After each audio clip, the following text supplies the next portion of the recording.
सुप्रभात बच्चों, हम अपने उपसर्ग के पार्ट 2 के अंदर आज बात करेंगे। उपसर्ग 2 के अंदर जो पार्ट है वो है विदेशी उपसर्ग। विदेशी उपसर्ग के अंदर सबसे पहले हम अरबी और फारसी पढ़ेंगे और उसके बाद में हम पढ़ेंगे अंग्रेजी के उपसर्ग। तो मैं यहाँ आपको बताती भी जाती हूँ कि किसका क्या अर्थ होता है। कम यानी कि थोड़ा,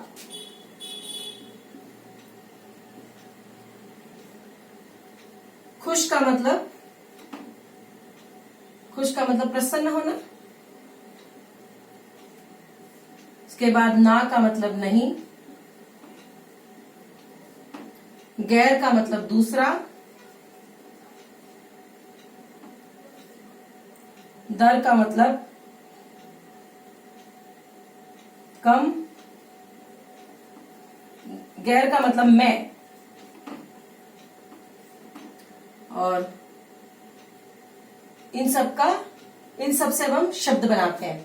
तो शब्द क्या है? सबसे पहले हम बनाते हैं कम यानी कि थोड़ा। तो शब्द बन गया जैसे अक्ल शब्द है। अक्ल शब्द अपने आप में एक विदेशी शब्द है और इसके आगे अगर हम कम लगा देते हैं तो क्या आ जाता है? कम अक्ल यानी कि थोड़ी अक्ल। उसके बाद किसी पर जोर आजमाना, और जब उसके आगे कम लगा देते हैं तो बन जाता है कमजोर। जब यह लगता है इसको कहते हैं नुक्ता। मैंने आपको पहले भी सिखाया था, इसको नुक्ता कहते हैं और ये अरबी, फारसी और उर्दू भाषा के अंदर लिखा जाता है। जी यहां पर जैसे आया कमजोर, तो इसको अगर हम सिर्फ इसको अकेले को पढ़ेंगे तो पढ़ते हैं ज, लेकिन जब इसको साथ में पढ़ते हैं तो पढ़ते हैं ज, तो कमजोर।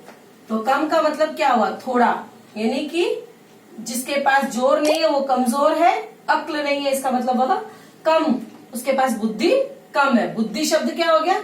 हिंदी, लेकिन अक्ल का मतलब क्या? हमारे उर्दू शब्द से है।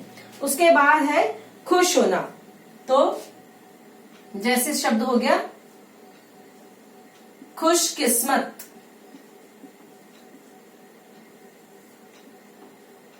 ठीक है, शब्द क्या हो गया? खुशकिस्मत।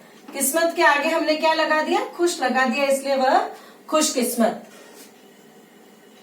खुश मिजाज। मिजाज का मतलब क्या होता है? किसी का व्यवहार। कहते हैं ना, वो बहुत ही सब जहां भी जाता है वो बहुत ही प्रसन्नता प्रदान करता है या वो बहुत खुश, सबको खुश कर देता है। तो वो जो माहौल बना देता है वो हो गया खुश मिजाज। ना यानी नहीं। अगर कोई व्यक्ति किसी काम करने के लायक है और उसके आगे लगा दिया हमने ना, तो क्या बन गया? नालायक। क्या बन गया? नालायक। नापाक यानी जो पवित्र नहीं है वह क्या कहलाता है? नापाक। इस तरह से ये शब्द बन गए।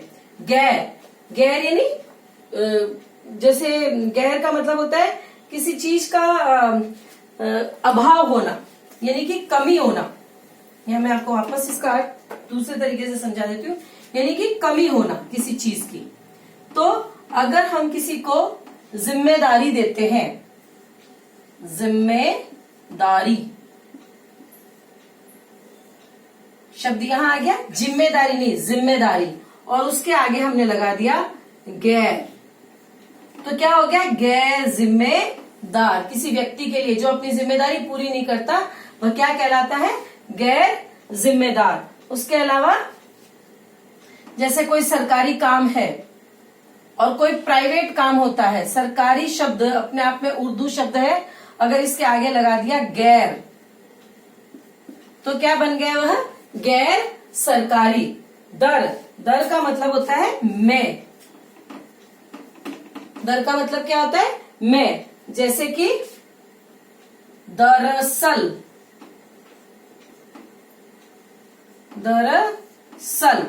और क्या शब्द बन गया? दरमियान, यानी कि जैसे कि आप और हमारे बीच में अभी क्या आया हुआ है? ऑनलाइन। हमारे दोनों के बीच में क्या चीज है? ऑनलाइन क्लास चल रही है। तो हमारे दरमियान क्या चल रहा है? अभी ऑनलाइन क्लासेस चल रही है। दरअसल मैं बच्चों को पढ़ाना तो चाहती हूँ क्लास के अंदर, लेकिन अव्यवस्था के कारण मुझे बच्चों को ऑनलाइन पढ़ाना पड़ रहा है। तो यहाँ पर क्या आ गया, हम दोनों के बीच में यानी रिक्त स्थान आ गया, तो वहां आ गया दरमियान। आप में और हमारे बीच में जो फासला है, अभी जो एक दूसरे के बीच में जो गैप आ गया है, उसको कहते हैं दरमियान। बे का मतलब होता है आपके बिना, यानी कि रहित।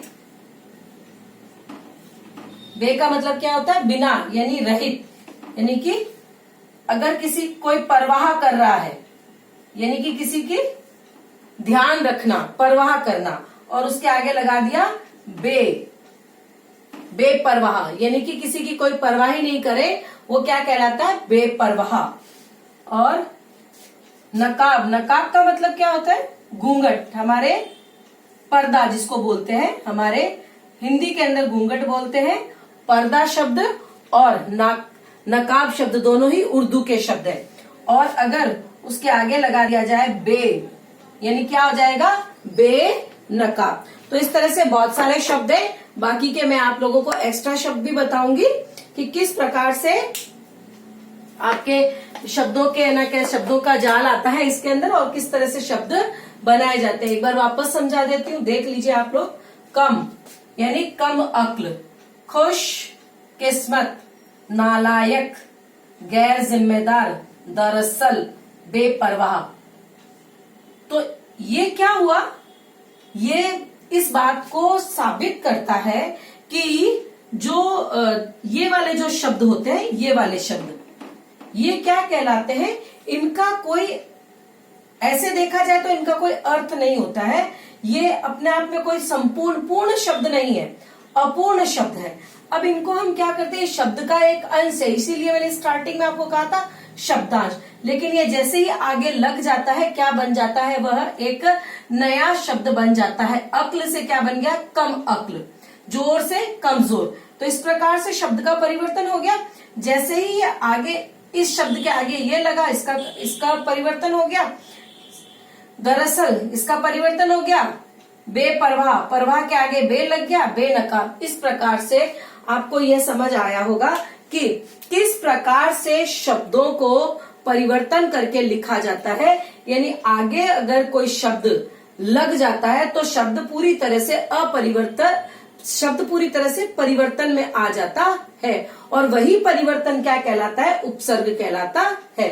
तो ये आपके थे, और भी बहुत सारे शब्द हैं, और हम पढ़ते आ रहे हैं, लिटरेचर के अंदर भी बहुत सारे शब्द पढ़ते हैं।